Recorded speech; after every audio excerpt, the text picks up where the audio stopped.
Oui, bon, bonjour à toutes et à tous. Trois petites choses avant, pour perdre 1 ou 2 minutes. Ça me fait toujours plaisir de revenir à Montpellier. La première fois, c'était au siècle dernier, il y a bien longtemps. Il y avait juste la construction d'un petit bâtiment là-bas. Ici, il n'y avait rien. C'était en 86 ou 87. Beaucoup n'étaient pas nés, bien sûr. Deuxième chose, j'ai vu plein de verbes tout à l'heure que Madame Puissant nous a fait voir. Moi, je suis dans agir, il n'y était pas. Parce que moi, je suis en produit dérivé de l'image satellite. On voit même plus qu'il y a une image satellite. Et troisième chose, je pense que ma présentation va être un petit peu exotique. N'y voyez, je n'ai aucune innovation de télédétection. D'ailleurs, on ne va quasiment pas en parler. Par contre, je vais vous faire voir ce que l'on fait avec la télédétection et comment on agit. Donc, brièvement, je vais vous présenter qui je suis. Après, on va revenir au séisme qu'il y a eu là-bas au Japon, puis la catastrophe de la centrale nucléaire, l'impact aux populations, l'occupation du sol. Alors là, on va peut-être parler un tout petit peu de télédétection, modélisation de la population et la répartition. Ensuite, l'action, parce que ce qui nous intéresse, c'est vraiment l'action, c'est derrière où sont les gens, qu'est-ce qu'on va faire de ces gens-là. Et évidemment, une petite conclusion.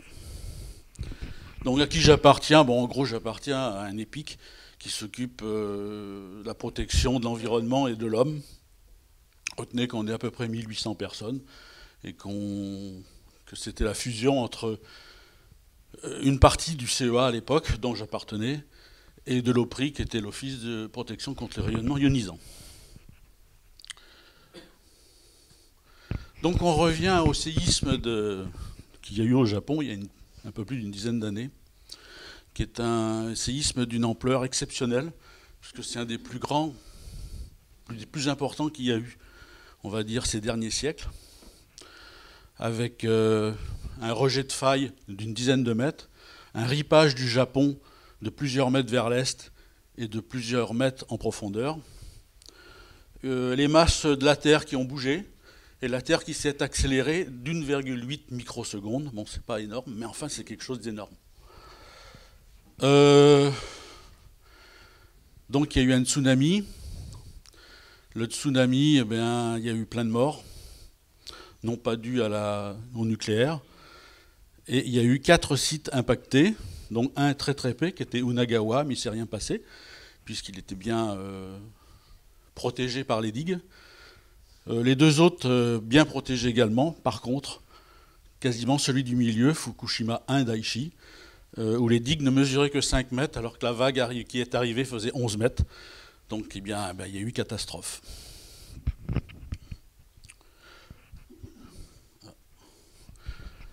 Donc, qu'est-ce que Fukushima Daiichi? C'est une des plus grandes centrales nucléaires du monde, à 250 km au nord de Tokyo. Il faut savoir que Tokyo, c'est environ 50 millions d'habitants. Et encore une fois, la nature a été gentille. Les vents ne sont pas allés vers une capitale, comme pour Tchernobyl, par exemple, Kiev, ou ici Tokyo, et est allé vers des régions peu peuplées, toutefois peuplées quand même. Donc, lorsqu'il y a eu ce séisme, centrale nucléaire s'est arrêtée, c'est normal. Les groupes électrogènes se sont mis en route, c'est normal. Par contre, la vague qui est arrivée a immergé les groupes électrogènes et donc a arrêté les groupes électrogènes. Ce n'est pas normal. Donc il y a eu chaleur résiduelle, production d'hydrogène, explosion, plein d'explosions, notamment sur le réacteur 1, 2, 3 et 4. Le 4 était à l'arrêt, mais il y avait du combustible dans une piscine. Et le propre de ces réacteurs-là, c'est d'avoir une piscine élevée. Et donc la base de la piscine a été fortement endommagée. Et on a eu très peur pendant un moment, puisqu'on pensait même évacuer tout le nord du Japon vers la Russie.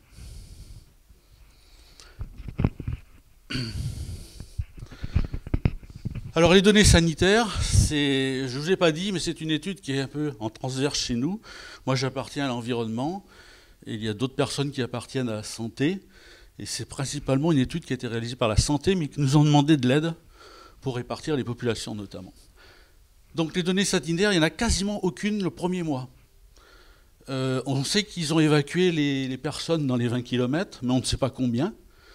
On sait qu'ils ont confiné dans les 30 km, enfin du 20 à 30 km. On sait que les USA ont demandé à leurs ressortissants de partir.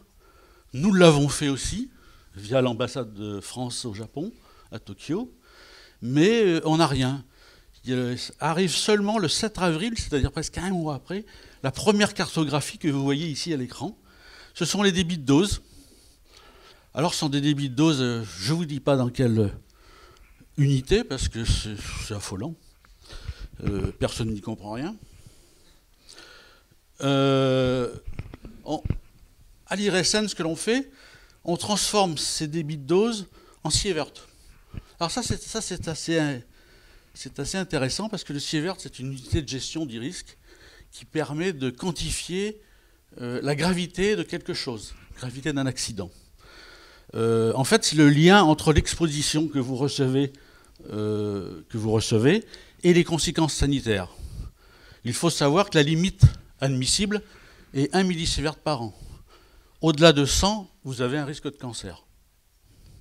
Donc, quand vous allez voir votre médecin, vous faites un scanner, une radio, demandez-lui combien vous prenez de millisievert, et vous saurez si c'est grave ou pas. Il ne vous le dira pas. Il vous parlera de Becquerel, de Gray, de Röntgen, etc. Insistez à demander un millisievert. Normalement, c'est la loi. Mais il ne vous le donnera pas. Donc très vite, on s'aperçoit que... je l'ai dit. Oui, très vite, on voit qu'il y a une bande, évidemment, c'est la bande jaune, là, qui est vraiment, on va dire, exposée. Je ne vous ai pas parlé de télédétection encore, donc ça c'est la fameuse carte en millisievert. Je vous ai dit, c'est pas difficile à retenir, hein. 1, vous dépassez 1, ça commence à être grave. Enfin, pas grave, il ne faut pas dépasser 1, on va dire. Principe de précaution. Très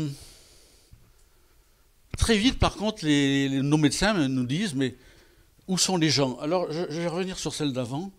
Les gens, ils sont là. Vous voyez, il y a une indication de population. Je ne sais pas si vous voyez. Il y a environ, quand même, près de 500 000 personnes autour de cette centrale nucléaire. C'est quand même énorme. Mais on ne sait pas exactement où ils sont. Donc, voilà une carte un peu plus détaillée, enfin, un peu plus détaillée, qui nous donne quelque chose d'un peu plus, oui, détaillé, on va dire, mais guère mieux. Donc, qu'est-ce que l'on va faire? Alors, nous, pour nos besoins en radioécologie environnement, nous avions déjà traité, on avait déjà été voir les données qui existaient. Il y avait des données japonaises, mais avec un pixel d'1 km², ce n'était pas satisfaisant. Alors, on a essayé de traiter une image satellite. Alors, on a été voir ce qui existait. Donc, il y avait du QuickBird. Alors, attendez, on est en 2011. Hein. On n'est pas aujourd'hui. Hein. Donc là, c'était limité uniquement à la côte Pacifique. On avait du Rapid Eye à l'époque. C'est pas mal, mais la société était en faillite. Elle était en train de se faire racheter par Planet Lab, donc pas facile pour faire une commande. Il y avait Spot 5 du CNES. Alors, s'il y a des gens du CNES, ils vont être affolés de ce que je vais dire. Mais commander une image à l'époque, alors là, la bureaucratie, la nôtre, je vais dire la nôtre, et la leur, je pense qu'au bout de 2 ou 3 mois, on n'aurait toujours pas eu l'image. Alors qu'avons-nous fait? On a été voir en ligne le catalogue Landsat, et on a trouvé une image, quasiment en quelques heures, et donc ça nous a satisfait. Alors il fallait une image sans nuages, sans neige, puisqu'on était quand même au mois de mars, et sans surlignage, parce qu'à cette époque-là, il y avait un problème sur le scanner qui nous faisait du surlignage. Et donc nous ne sommes pas très forts pour enlever le surlignage, donc nous ne voulions pas de surlignage. Alors vous aviez cette image-là, et alors par contre une chance inouïe, c'est que la centrale nucléaire est en plein milieu de la côte que vous voyez là. Ça c'est rare, parce qu'en général, il faut faire un mosaïquage. Pas besoin de faire un mosaïquage. Donc un traitement très vite fait par classification supervisée, certainement pas génial de notre part par rapport à ce que vous faites, mais on en a fait une. et sur le logiciel Envy de l'époque. Alors nous, la classification, c'est quatre thèmes, hein, ça suffit, hein, pas plus. Hein. C'est espace urbain, espace forestier, espace agricole et eau. Éventuellement, un raffinement entre forestier continu et forestier, ça porte un nom d'ailleurs, mais bon, je ne me souviens plus, c'est-à-dire celui qui est persistant et non persistant. Et éventuellement, là-bas, il y a un petit raffinement qui est les rizières. Ce sont les rizières. Et puis les prairies. D'accord. Pas de problème. Donc, où se trouve la population? La population se trouve en général, eh bien, sur l'axiome suivant, on fait une exclusion des espaces sans vie. Donc, pas de population sur les entités d'eau, pas dans les rizières, pas dans les forêts, parce que ce sont des entités sacrées où habite le dieu. Donc, on les enlève. Et on fait une modélisation d'asymétrique. Alors, une modélisation d'asymétrique, c'est fabuleux.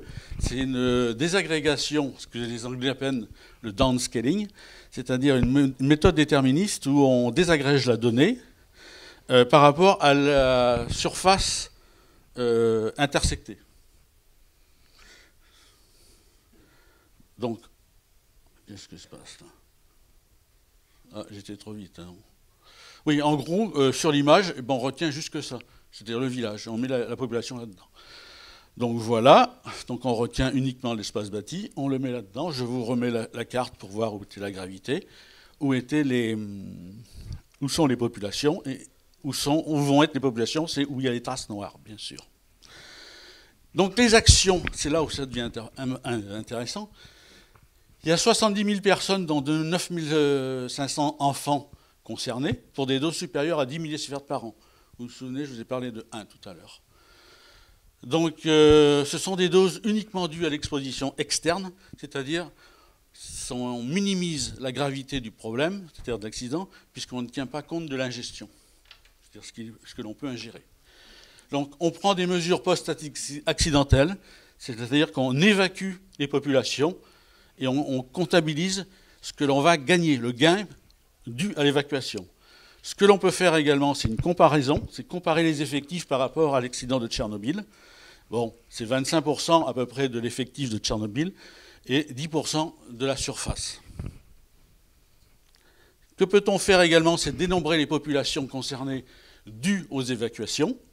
Donc, je vous ai dit tout à l'heure, les fameux 20 km, 20 et 30 km, c'est ce qu'on appelle une gestion administrative, c'est la gestion compas, c'est-à-dire on trace au compas. Et après, la gestion en fonction vraiment de ce qu'il y a au sol, en fonction des dépôts. Donc alors là, on totalise, on fait un total de 150 000 personnes. Le chiffre annoncé par les Japonais était de 160 000. Alors, depuis les revenus là-dessus, on ne sait pas pourquoi, puisque vous avez la phrase « Depuis, le gouvernement japonais a fait état de 118 000 », mais déplacé à l'extérieur de Fukushima. Alors que Fukushima, c'est la région verte que vous avez là-haut à droite. Je ne comprends pas d'où viennent les autres populations. Bon, l'AUA avait annoncé 262 000. Greenpeace, Le Monde et pas mal de personnes ont annoncé 160 000. Alors, on ne sait pas trop combien. C'est une guerre de chiffres. Par contre, ce qui est sûr, c'est qu'on estime environ 2000 personnes, ceux qui ont été morts dus à l'évacuation, comme par exemple les accidents de voiture, les crises cardiaques, les hypothermies, en général, et des hydratations. C'est les gens qui sortent de l'hôpital pendant un bref instant. Les suicides.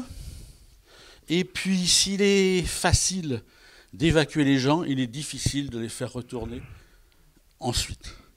La zone interdite, c'est environ 360 km². La zone d'interdiction, c'était 800. Ça fait à peu près 2 fois le département de l'Hérault. Et pour ceux qui sont d'Île-de-France, ça fait l'Île-de-France. C'est pour vous faire voir à peu près les surfaces. J'en arrive à la conclusion. Donc, il a été facile de répartir la population et de les comptabiliser à partir de cette modélisation d'asymétrique. Ça a été rapide. Ça nous a permis de voir les conséquences sanitaires avec des dénombrements, des prises de décision et une comparaison. L'étude d'asymétrique a un défaut. Elle est facile, certes, mais elle ne respecte pas les masses, c'est-à-dire les effectifs en finale. Et donc, depuis, on lui préfère une méthode probabiliste qui s'appuie sur le crigeage et qui, alors excusez-moi du terme, mais qui protège, enfin qui garantit les propriétés pycnophylactiques du phénomène étudié. C'est le terme exact. L'image en général, satellite chez nous, c'est le départ de toutes nos expertises terrestres. Et vous voyez qu'in fine, on ne sait, même notre client, qui est en général un préfet, un décideur, ne sait même plus qu'il y a une image satellite au départ, puisqu'on lui donne une carte de population ou une carte de limite de commercialisation, par exemple, d'une denrée alimentaire. Donc on est intéressé au niveau de l'urbain, parce que vous avez réalisé récemment, ou ce que vous allez réaliser, qui est la classification binaire urbain-non urbain. Peut-être dense et diffus, ça nous intéresse aussi. Chimie et bien plus encore, parce que bien plus encore, ça serait plutôt l'occupation du sol, pour notamment les limites de commercialisation. Alors pourquoi les limites de commercialisation et l'occupation du sol? Je vais donner un petit exemple. Pourquoi calculer un impact au riz en pleine forêt? Je peux vous dire que ça fait des heures et des heures de CPU que vous économisez, et du temps, et vous n'avez pas besoin de le faire, le calcul. Donc, alors attention aussi entre urbain dense et urbain diffus. J'en discutais récemment à Golfech avec le maire, je lui disais, dans le village, c'est certainement là où il y a le plus de personnes. Eh bien non, il me dit, non, les gens ils sont beaucoup plus dans le diffus que dans le dense. Attention à ça. Donc des fois, il y a des fois, et puis des fois, s'il est plutôt dans le dense que dans le diffus. Donc attention, les enquêtes locales peuvent être très importantes aussi. J'en ai fini, je vous remercie. S'il y a des questions.